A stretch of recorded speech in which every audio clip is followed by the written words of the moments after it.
ఎప్పటికప్పుడు తాజా వార్తలను అందిస్తున్న టీవీఆర్ ఛానల్ కు స్వాగతం. ప్రజల పక్షాన, ప్రజల గొంతుకై. నమస్కారం, వెల్కమ్ టు టీవీఆర్ ఛానల్. ప్రతి క్షణం నిరంతర వార్తా ప్రసారాల కోసం మీకోసం ఈ ఛానల్లోని కొత్త అప్డేట్ల కోసం ఈ ఛానల్ని వీక్షించండి. ఈరోజు వార్తలోని ముఖ్యాంశాలు.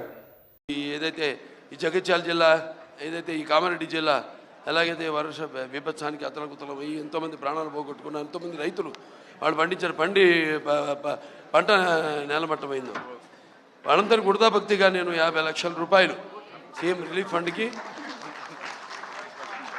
దాంతో తీరదు, వాళ్ళకి ఇంకా కూడా ముందు ఎటువంటి సహాయ సహకారాలు అందించాలో దానికి వృతాభక్తి ఇప్పుడు నేను అనౌన్స్ చేస్తున్నాను.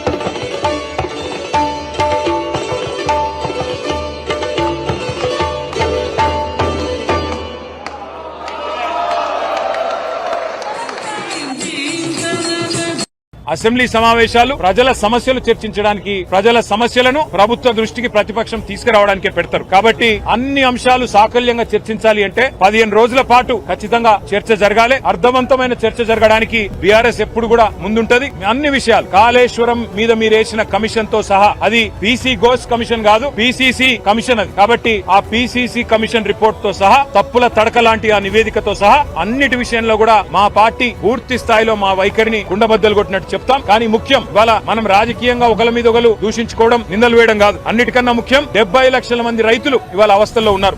మీరు రైతు బంధు ఇయ్యరు, రుణమాఫీ చెయ్యరు, సకాలంలో ఎరువులు ఇయ్యరు, విత్తనాలు ఇయ్యరు, ఆఖరికి రైతులు ఆత్మహత్యలు చేసుకునే పరిస్థితి, 600 మంది చచ్చిపోయే పరిస్థితిని కాంగ్రెస్ ప్రభుత్వం కల్పించింది. అందుకే ఈ ఎరువుల విషయంలో కేంద్ర ప్రభుత్వ వైఫల్యమా, రాష్ట్ర ప్రభుత్వ వైఫల్యమా, అదే విధంగా రాష్ట్రంలో 2 లక్షల ఉద్యోగాల విషయంలో కూడా మీరు ఇచ్చిన మాట తప్పి ఏదైతే తెలంగాణ యువతను మోసం చేస్తున్నారో వాటి విషయంలో గాని, 6 గ్యారంటీల చట్టబద్ధత విషయంలో గాని, అన్నిటి విషయంలో తప్పకుండా పూర్తి స్థాయి చర్చ జరగాలి అంటే 15 రోజుల పాటు కనీసం శాసనసభ నడపండి. ఇక 15 రోజుల కంటే ఎక్కువ నడుపుతామంటే కూడా మేము సహకరించడానికి సిద్ధంగా ఉన్నామని చెప్పి ప్రభుత్వానికి మేము డిమాండ్ చేస్తూ, ఎరువుల విషయంలో తప్పకుండా వాయిదా తీర్మానాలు కూడా ఇస్తాం.